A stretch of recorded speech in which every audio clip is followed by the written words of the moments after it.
Hello everyone and welcome to one of the biggest episodes of the Propulsion Swimming Podcast this year as we preview British champs. Yeah, it's that time of year again where we get to see the best of British battle it out for places on the GB team for the summer's international meet, which of course is the World Champs in Japan. A lot of great races to preview and get our teeth into as we look forward to 2023 British Championships. Yes, so before we get started on this podcast, just to make you guys aware, we are recording this slightly early. So a little bit earlier in the lead up to champs than we would like, and that's simply because Dan has a wedding and a honeymoon to go on, and we can't record a podcast while he is in Jordan, essentially enjoying himself. We can't do that.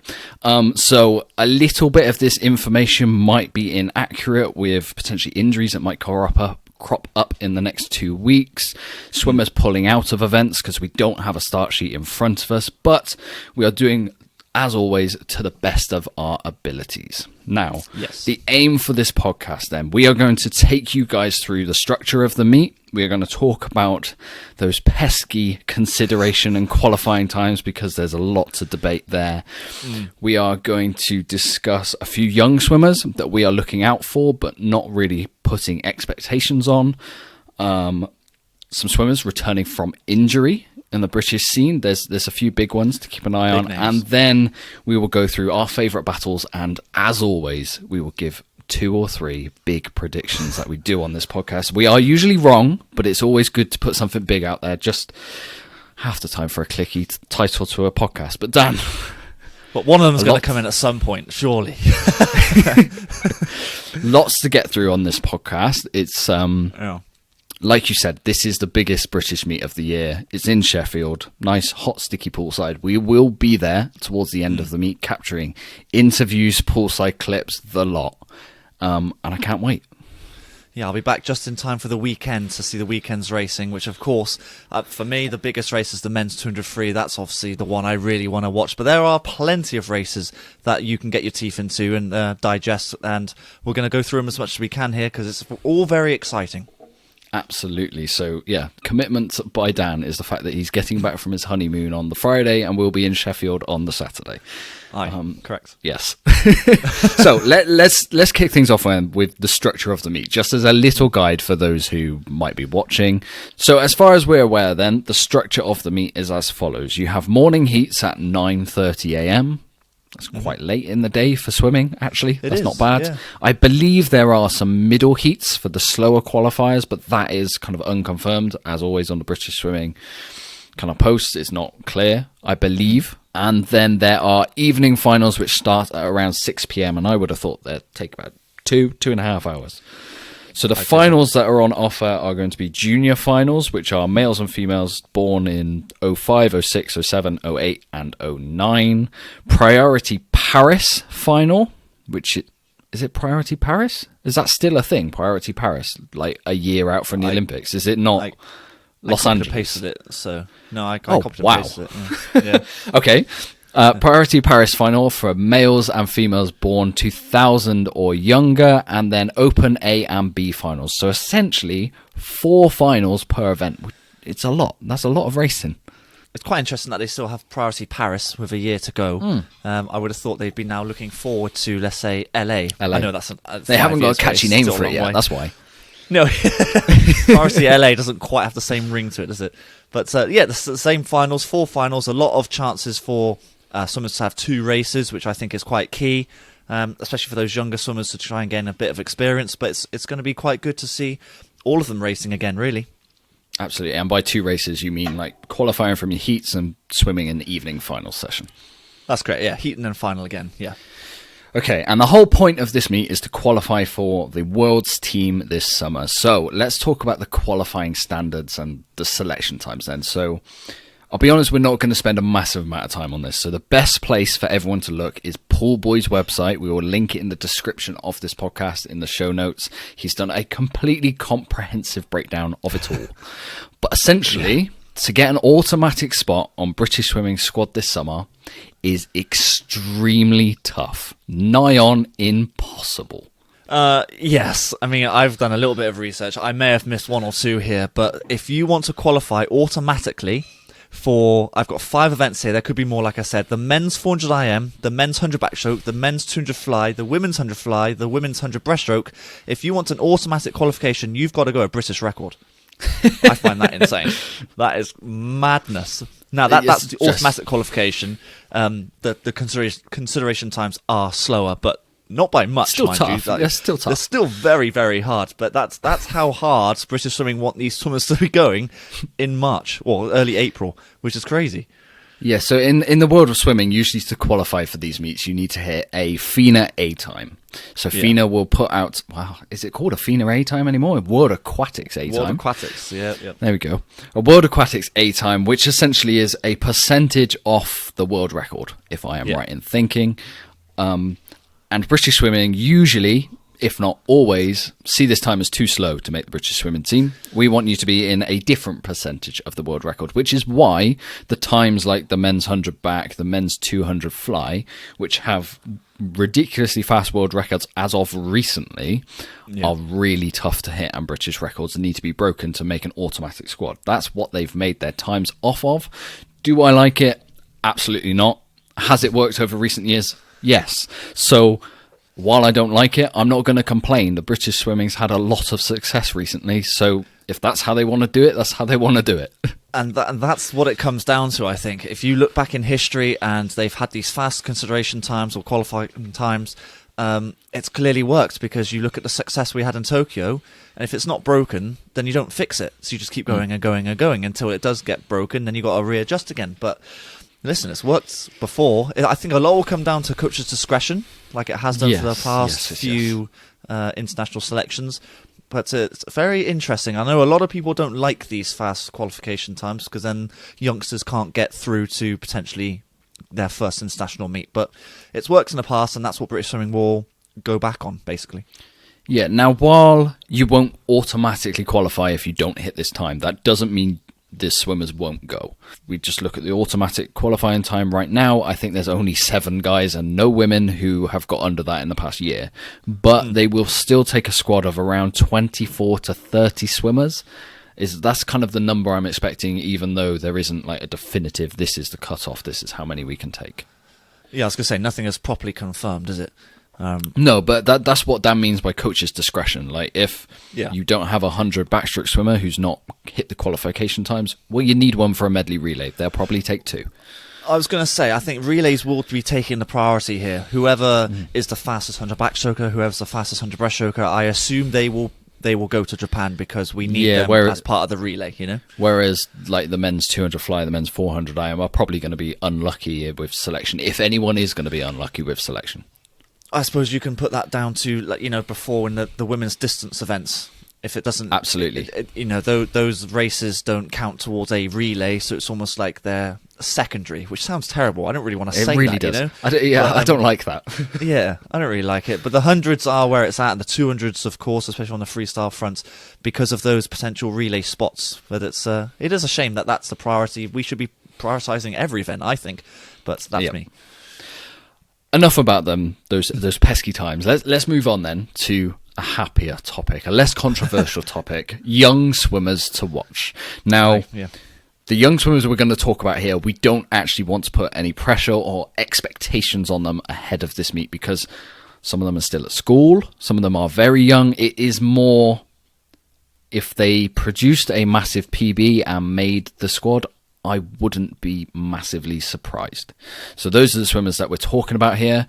Now, the first swimmer I want to talk about, and one that I'm going to touch upon briefly, but probably not as much as people would like me to, but that is because she is still extremely young, and when I say young, I think she's 14, and that is Amelie Blocksage. Now, she has been setting age group records in 400 free, 800 free, 1500 free. I think she set 3 of them at one meet out in Sweden. I think she has a great chance at a good future in this sport, but at the age of 14, I don't want to be saying it's a disappointing meet for her if she doesn't break age group British records. So I'm just going to say now she's a name to look out for the future, but at this point in time, putting a lot of pressure on her making the team feels too early. Yeah, actually, I don't think we should mention her name again, not in a bad way, because I just think she is so young. 13, 14-year-olds. You know, when you think about it at school, that's what, year 9, year 10, something along those sort of ages. She's busy doing schoolwork. I think she's got other priorities right now. Let her enjoy the sport rather than pressure of breaking records and times. Yeah, we don't need to pressurize her right now. I think we should move on to some other names that I think are slightly older but still in that sort of young category. I want to... Sienna Robinson, I think, might have a good meet on the breaststroke fronts. We've had Molly Renshaw, Sarah Vasey now retire, and there's going to be a bit of an influx of new breaststroke talent come through on the women's scene. So I think she's got a bit of a... I think this might be the competition where she stands up and impresses. So I think she's one to watch out for. And we've spoken about these names before, Eva Okara and Holly Widows. They are doing very well where they are right now. Yeah, there's quite a few on the women's side of things. Evie Dilly as well is also quite good. I think Kiana McInnes, she classes as a young swimmer. I think this might be her time in a 200 fly. I know Laura Stevens is still the top dog, but I just think Kiana might just pull something out of the bag. Yeah, so we've kind of mentioned those junior swimmers. I would say those first ones, if you move on to Kiana McInnes, then it's a breakout swimmer. I think she has a real chance now because she is a senior swimmer. She's at Stirling. Yeah, you say Laura Stevens is the swimmer. Laura Stevens is swimming very well. Very well right now. After moving up to Dave Hemming's squad in Loughborough, she is... I think PBs are coming in the 2-fly, and her PB is fast. She's doing really, really well. But yeah, you're right. Kiana McInnes in the 2-fly, and I wouldn't counter out in the 100-fly either. No, I think the 100-fly looked very impressive at Bucks for her. Sub-minute, if I remember correctly, so she will probably challenge Laura on the 100-fly, I imagine, because Laura is more suited to the 2, as is Kiana, I reckon, as well. But yeah, Laura Stevens is looking very good right now. That's almost, for me, almost a guaranteed PB for her. If she's fractions off her PB back in Edinburgh or the other meets that she's done so far this year, I think a PB is almost like certain at this rate, but I don't want to put her under any pressure or anything. Okay, then, if we look at the guys' side, then, it's something I'm going to touch upon a little bit later on in this podcast. The young backstrokers coming through, the Matthew Wars, Johnny Marshall, Jono Adams, a little bit older of those group because he's at a national centre.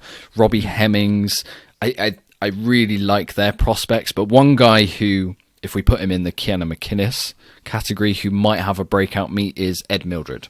So he has now had 18 months now, over a year. Over a year. Yeah. Over a year at the Bath Performance Centre, not National Centre anymore. I'm going to get that wrong a lot. You can see on his Instagram he's throwing weights around now. He didn't do that before in Northampton, and I think this could be the meet that we see the benefits. What event it comes in, I'm not entirely sure. He's been racing a lot of different events at the moment. The 100 fly, the 100 free, the 2 free. Dan, what's your thoughts? On what event I think he's going to specialise in. I think he's going to be racing the job lot at Champs. I think he wants to give himself the best opportunity at any event, to be honest with you. I see him more as a 100 freestyler, 100 flyer as of right now. But he should Tough events to make the team on.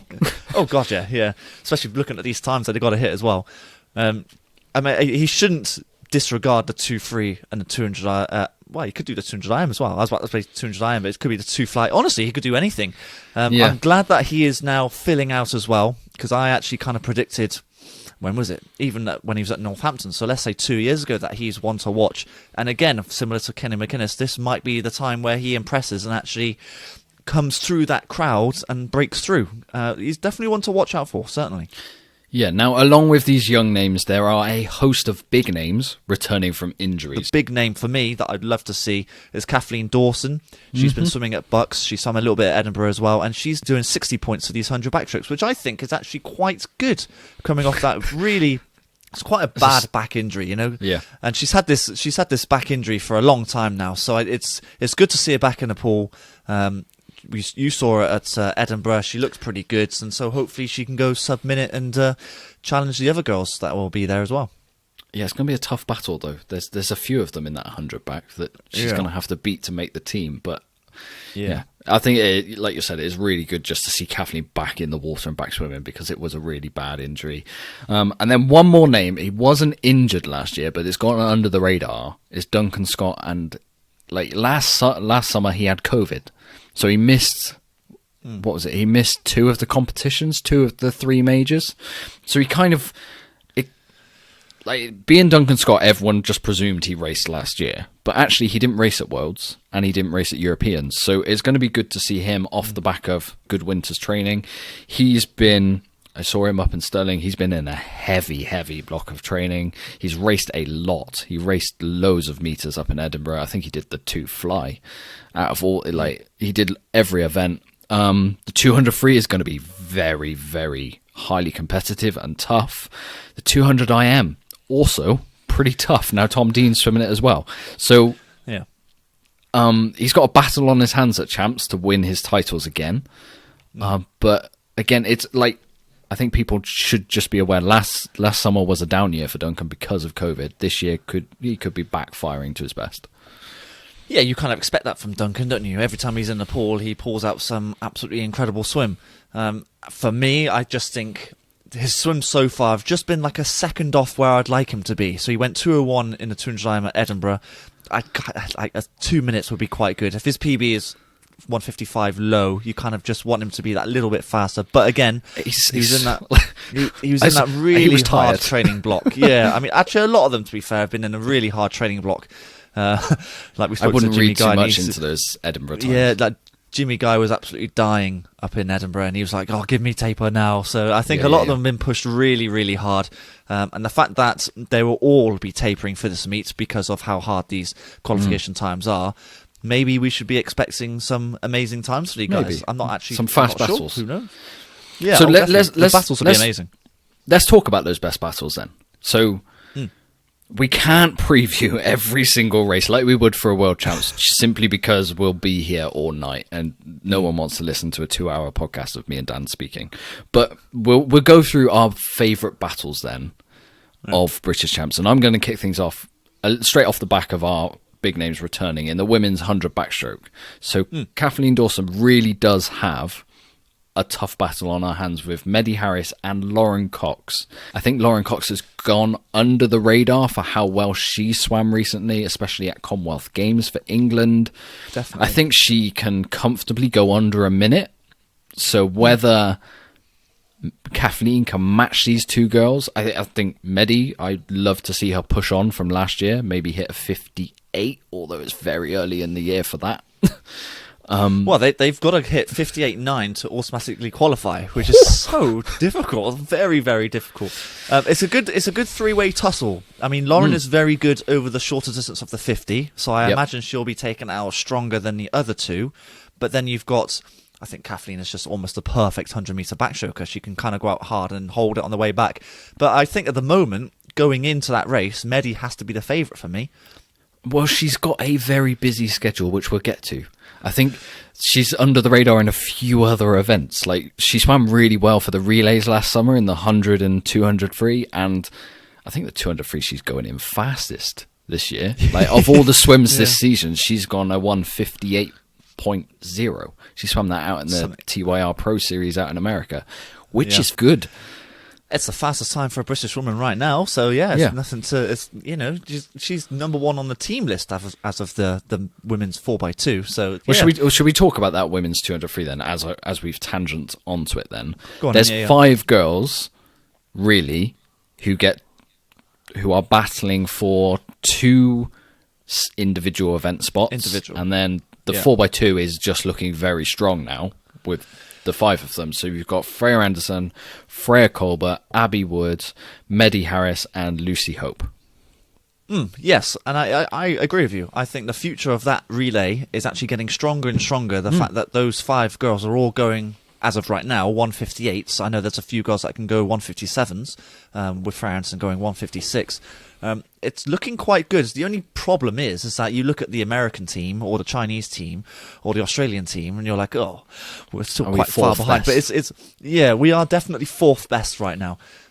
So it's good. It's going in the right direction, which I really like to see, and it's very interesting. We've already mentioned it, that Maddie is the fastest this year so far, which is weird to say when you're throwing like Freya Anderson in a mix as well. So it'll be interesting. It's going to be a good old tussle, that one. I'm going to look forward to it. Yeah, so I just think the men's 200 free is the one that's pumped up the most, but actually that women's one is maybe just as good. That's actually quite a good battle now.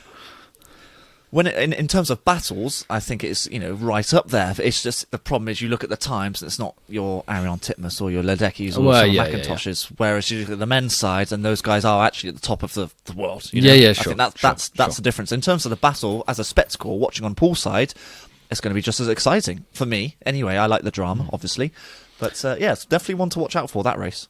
Another battle that is going to be a spectacle now. Both of these girls, for me, are going to make the squad quite comfortably, but I'm just looking forward to a straight head-to-head between them, is Katie Shanahan and Freya Colbert in the women's 400 IM. They both won medals internationally last year in this event, in different competitions, each of them, and I have to say they are two of the best swimmers in Britain right now. I have to agree with you, and the fact that they're still as young as they are and they're pulling out these sort of times and performances and getting these medals in these international competitions, it's very exciting. I'm going to throw a little curveball in there as well. I think she's going to finish third, but Lily Booker, I think, is on her way up the IM ranks as well. I know she's good at the breaststroke, and I think that's probably her main stroke, but she's actually quite decent at this IM as well, so watch out for her. She's not one to disregard, let's say, but I think Casey Shanahan, Freya Colbert are the ones to watch out for, especially when it comes to the 400 IM. That's going to be a great head-to-head. 100%. Let's preview the guys said then. I've got two... Yeah, I mean, there's loads of races, but two or three, which I'm really, really looking forward to. I'm going to start with the least obvious one, which is the men's 100 back. Now, I don't expect this to be... That's the least obvious. Now, this isn't going to be the fastest event in the programme because men's 100 backstroke in Britain is admittedly a step behind the world level. The world level is taken a leap on recently with Thomas Chekon and the likes of Hunter Armstrong, Ryan Murphy still going very fast. But in terms of the whole field could potentially win gold in this one, I think it's going to be extremely hard to call. So you've got your two lead backstrokers right now in the world in Britain in Luke Greenbank and Brodie Williams, but in my opinion both of those are suited to the 200 back, and both of them have potential for medals on an international level at the 200 back, so they really could do without targeting the 100 because they are quite different events, but nevertheless they are the two to knock off the perch. Yes, and the people battling them are Elliot Clogg, Johnny Marshall, Jono Adams, Cam Booker, Oliver Morgan, Matthew Ward, Robbie Hemmings, Joe Litchfield. I've named the final, Dan. That's the final. That's 8. Yeah. Or more. That is incredible depth at the 100 backstroke. And I think this is because a lot of these younger swimmers see a gap in that medley relay team. There is a huge void that needs filling. Who is going to win out of these? We will get to that later. Oh my god! Yeah, well, I think that head-to-head is just fascinating, and it is a product of a very successful men's relay team, which has a very obvious hole in it right now for me. Yeah, it's such an exciting event. So you said at the very beginning that this is the least obvious event from the men's side that you're looking forward to. This has to be right up there with. Maybe not the 200-meter freestyle because that's the top one. But this is very, very close. The fact that you could name the final pretty much, it's very exciting. I'm getting quite excited. I don't know if you can tell, but I think Luke and Brodie have a real challenge on their hands from all of the names that you've just said. We've spoken to Johnny Marshall. He looks pretty good as of right now. He's excited to come on over and race these guys. Spoken to Elliot Clogg. He thinks he's got a chance as well. I mean, I know that automatic qualification time, you've got to hit a British record, like I said, 52.5, which is quick. Very, very quick. I mean, if one of those guys can go that, then we are quids in on this on the medley relay come Paris. I think we're looking very good then. But those top two boys, I mean, are they the top two with these young guns coming through? I suppose you have to say that right now, but they are 200-meter backstrokers, like you say, and these guys coming through are 100-meter backstrokers. So will they knock them off their perch? We'll talk about Scott's prediction later on. A little bit of a tease. And then the obvious of a two for me, the men's 100 freestyle, I think, to make the automatic team in that one is nuts. To the point where the final relay team, come world champs, might not even have Duncan Scott on it. If I'm thinking frankly, I'm going, well, Lewis. This is, I'll tell you what, this is not a predicted order for this event. But if I'm just thinking the top 4 that I'm looking at right now, Tom Dean, Lewis Burras, Jacob Whittle, and Matt Richards, like, that is an extremely fast team. Does Duncan make the team? I think he probably will. But who out of those 4 do you drop? And who out of those 4, or who out of those 5 plus Ed Mildred and maybe others makes the 2 automatic spots? I don't know. Oh, well, that's the exciting thing, isn't it? I think when you talk about the relay, I think we're going to be taking 5 swimmers, or 5 swimmers will be 6 in mind, maybe even 6, I suppose, to sort of rest them for the heats, for the finals, whatever. But in terms of who is qualifying as the top 2, I mean, the qualification time that they've got to do is a 47.6. I'm not quite sure if anyone's going to be able to do that, to be honest with you, after these guys this early in the season. It's very fast. Lewis Burras is the most under the radar because we haven't seen him race. Yes, and I suppose he's the who goes in favourite. I couldn't tell you. I do not know. I'm going to have to say Tom Dean as of right now, because he's the one swimming the best. But again, he's not going to be targeting 100. He's going to do the 2 3. Are you sure? I am. Are you sure? I don't know. I don't know. How exciting! I don't know. I'll tell you what, Tom Dean looked very impressive up in Edinburgh. He was a standout swimmer by a long way. Yeah, and I still find it baffling that you talk about having Duncan off your relay team. I'm like, that's crazy to me still. But the fact that it's fast without him, it could potentially happen to him. We'll see. It's going to be very exciting, and it's really the same names for the 200 free as well, basically, isn't it? Yeah. With the exception of maybe Jacob Whittle and Lewis Burras that go out. Joe Litchfield in. Yeah. So it's Jack McMillan. Yeah. Jack just don't count Jack McMillan out in the 2-3. He was very strong in the short course season. Give him Matt Richards a right battle up in Scotland. Men's freestyle in this country is in a very strong place. That's great. And one of those people, I mean, it's a good problem to have. One of these swimmers, maybe 2 of these swimmers, are not going to get selected in terms of relay or just the team in general, because the rest of them are just some of the best swimmers on the planet on that particular event. So it's a good problem to have in terms of the country as a whole. But it's unfortunate for those swimmers that aren't going to make it. Be good to see them all on the plane, to be honest with you, and they have all got a chance to make it on the plane. Well, if you think, I'll tell you what, if you think about Tom Dean and Duncan's schedule, the fact that they, in all likelihood, they are both going to be on both relays in one spot where, they're probably both going to swim finals because of the swimmers that they are. The fact that now we can rest them in the heats. We couldn't do that in Tokyo, which is probably why they didn't get the world record in the 4x2. Albeit they got a gold, that's not the point. But the fact that you had to swim Tom Dean in the morning straight after he had just won his individual gold. You had to race Duncan. You couldn't rest them. Now, especially in the 4x1, I feel very comfortable that you can rest Tom and Duncan in the heats and you still get through as fast as seed. I'm pretty comfortable with that now, and I think that is a very good place to be in come Paris, because the boys swam a lot in relays when they had very busy individual schedules. Yeah, you say they could potentially qualify fast as seed. Are you talking on the world level here? Yeah. Really? Wow. I mean, that is... You leave those 2 off, and you still go Matt Richards, Lewis Burras, Jacob Whittle, and Ed Mildred or Joe Litchfield. That's a fast team. That's a really fast team. Jack McMillan. That is a really fast team. Oh, absolutely, without question, makes a world final. Like it would qualify them. I just don't know if it's first, but it doesn't matter if you've got a lane. Well, it doesn't really matter. So it's very exciting either way for both the 4x2 and the 4x1, because we've got swimmers that are good enough to bring medals back when it comes to the World Championships and Paris in the next year as well. Very exciting times. Okay, so the best battles then, a bit of a summary. We're looking forward to the women's 100 back, the women's 400 IM, the women's 200 meters freestyle, the men's 100 back, and the men's 100 and 200 freestyle. Like I said, we cannot preview every single event. There is so many. We're not going to speak about the likes of Ben Proud. We just know he's going to win the 50 free. Well, Lewis. Well, hang on. Well, You say know. that. You never know. let's not dig a hole for myself. Yes, there's so many battles that we can look forward to, but let's end this podcast then with our predictions, and we're going to do 4 each.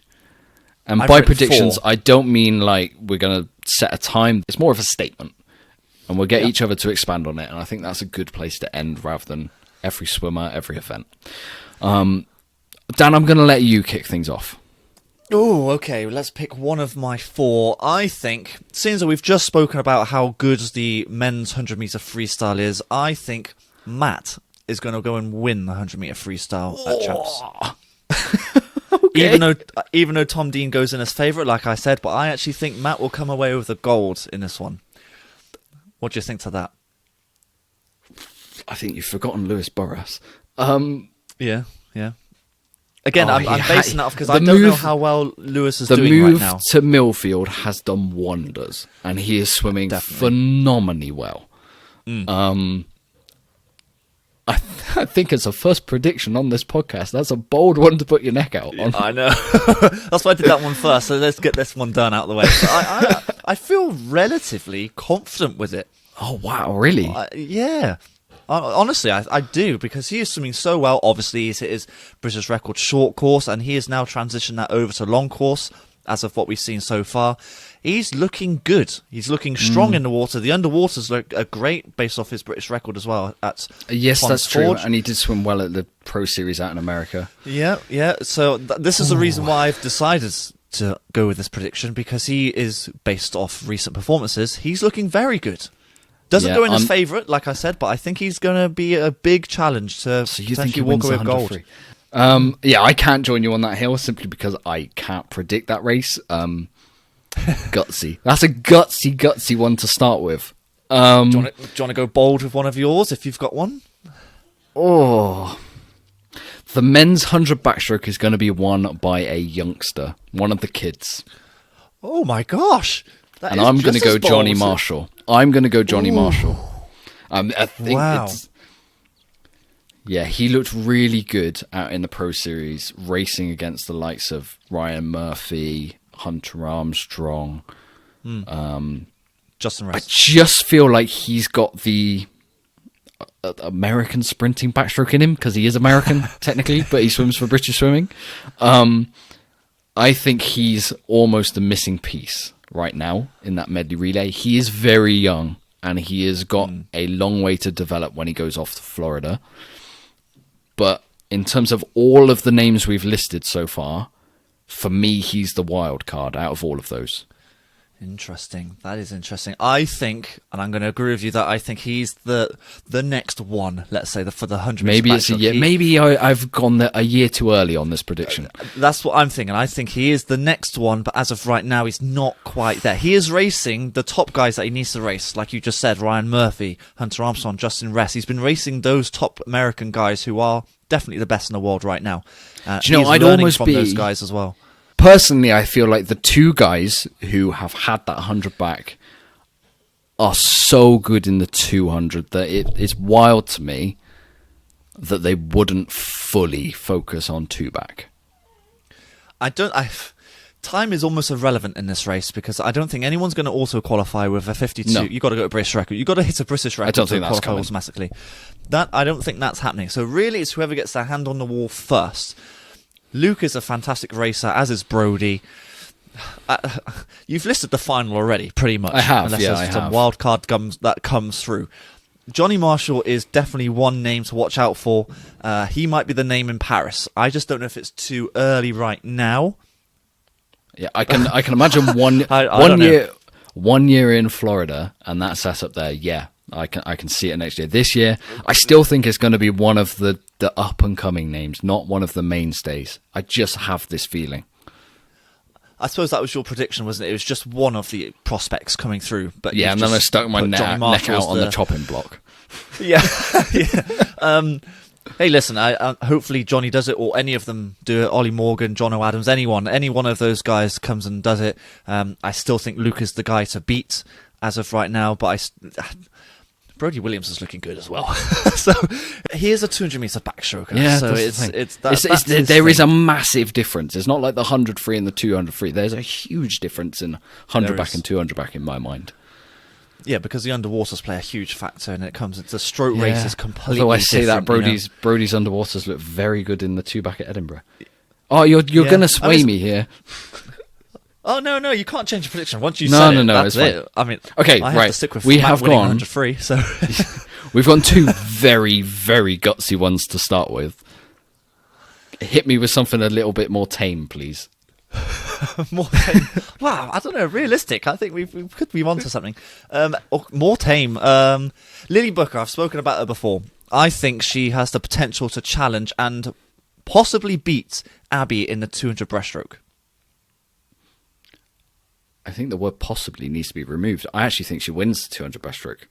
Oh, okay. She swam away from Abby. She swam away from Abby at the Edinburgh meet and looked really long and really strong. She's had a year with Dave Hemmings, a bit like Laura Stevens. I think. I tell you what, this goes on. If I just do my next one then, because it joins perfectly with mine, I think at this meet we see the next wave of women's breaststroke in this country really impressing.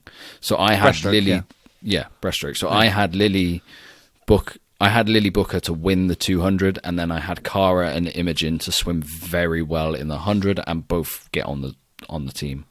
I think there is a big gap with Molly Renshaw and Sarah Vasey retiring, and I think these three girls fill it instantly, actually. Yeah, I agree with you. I put Lily Booker in the same category as Ed Mildred. The fact that they've gone over to a performance centre, they've now been there for, the best part of a year, maybe even 2 years now, and I think they will see the benefits of that. So they've been in the setup, they've been in the pool, they've been training with the guys that they need to train with. I think this is their time. And Lily Booker has a great breaststroke technique, very smooth. It's a very 200-metre breaststroke technique. She's not really suited to 100 in my opinion, although she can probably prove me wrong maybe. But you said she's got a chance in the 400 IM. She's got that endurance base. Oh yeah, definitely, yes. Which is what's needed on a 200 breaststroke. You need to come back strong. I mean, Zach Stopsy-Cook is a prime example of him almost cruising the first 100 and then coming through like a freight train on the second 100. And I think Lily Booker has that potential to do that. And I think Abby's got a bit of a run for her money on that event. Yeah, I think just Abby has the busier meet. Just as a whole, she's got the 200 free, the 200 IM. I don't think she swims the 400 IM anymore. She might do the 100 free in the heats to make that relay team, and then she's got the 200 breaststroke. So Lily, you said she swims the 400 IM. She might just target the 2 breaststroke. That might literally be her meet. And I fully... What's the straight qualifying time for it? 2:22.8. Oh, sorry. Consideration 2:23.3. So that's the consideration time, 2:23.3. Can she hit that? I'm going to say no. I think that is fast.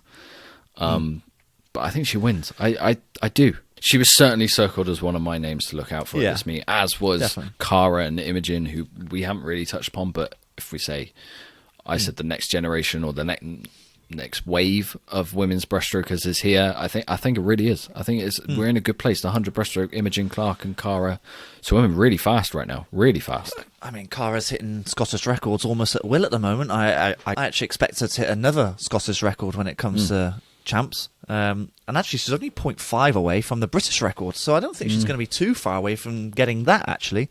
So that's another name to watch out for. Imogen is still, for me, more of a 50-metre swimmer, but if she can just go that extra she's not going to get selected on the 50, though, is she? Even if it is a world's event. No, I mean the only 50-metre swimmer we will see going will be Ben on the, or whoever wins a 50-metre freestyle. That's Ben the only real one. Yeah, you keep trying to dig into that one. I know. Sorry, let's leave that alone. I'll go again then, because we kind of joined mine two. Yeah. Because we kind of joined mine two together. Now we've spoken in this before, but I've got Maddie Harris to impress in the 200 freestyle. I don't think she's going to win it. She could make the podium. Yes. I think she'll finish bronze. If I'm going to... So if she finishes bronze, she beats one of Freya Anderson or Abby Wood or Lucy Hope. That's good going. Maddie Harris to maybe make a little bit of a name for herself in the 200 freestyle and people to sit up and be like, oh, we do really have a 4x2 here. I mean, people should be thinking that already, to be honest with you, but this Yeah, might be the yeah. meet to actually make everyone aware, actually. So, yeah, I agree. I think Medi Harris will impress in the 200 free. I'm looking forward to 100 backstroke, of course. That's her main event. Mm-hmm. But the fact that she's putting her hand up for potentially 2 relay spots, the 4x1 medley and the 4x2 free, that's good going. I think that's very good I think going. she'll be on the 4x1 free as well. Quite possibly, yeah. Yeah. Yeah. She's becoming a very vital team member, which is very good to have. Yeah. Yeah. Dan, you go. I'm going to go back to a slightly... Is it controversial? I don't think it is. Jimmy Guy, I think he's going to be challenged quite heavily on the 100 fly. I think he wins, but I do think he's going to be challenged by the likes of Jacob Peters, Jamie Ingram, Ed Mildred, those sort of guys. It's So you not think going to the be plain gap's sailing. closed? Yes, I think so, yes. Yeah. Ooh, interesting. Yeah. I disagree. I think Jimmy's still the class, and well, maybe Jacob Peters is on the level with him, but I'm not sure the gap for the rest of the field has closed just yet.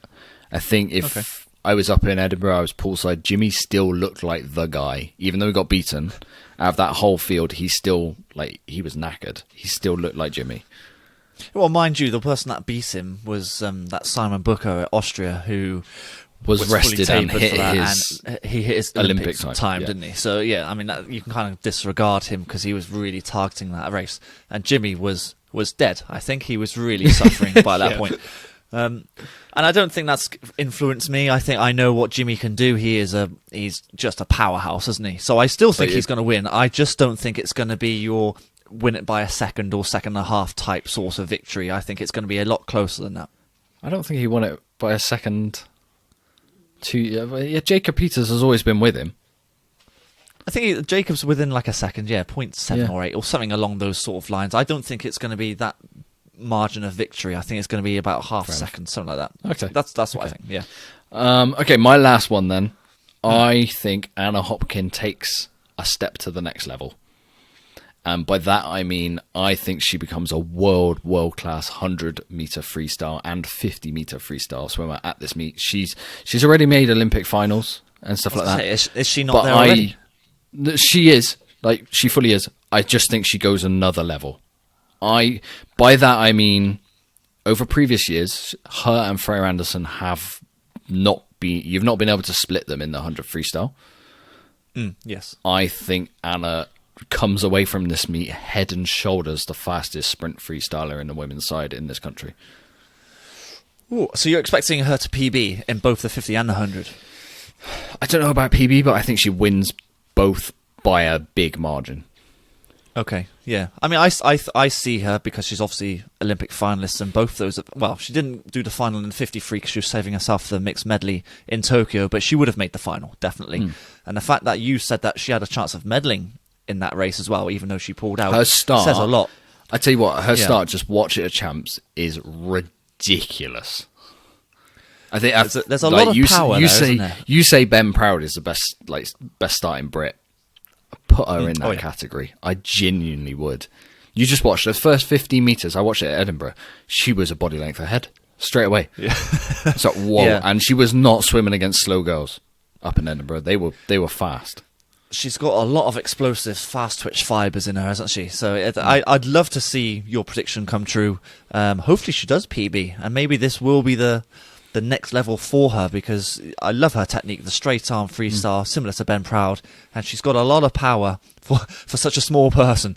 So it's actually, I hope that's true. I do hope that's true. I agree with you. I think she's going to win the 50 and the 100.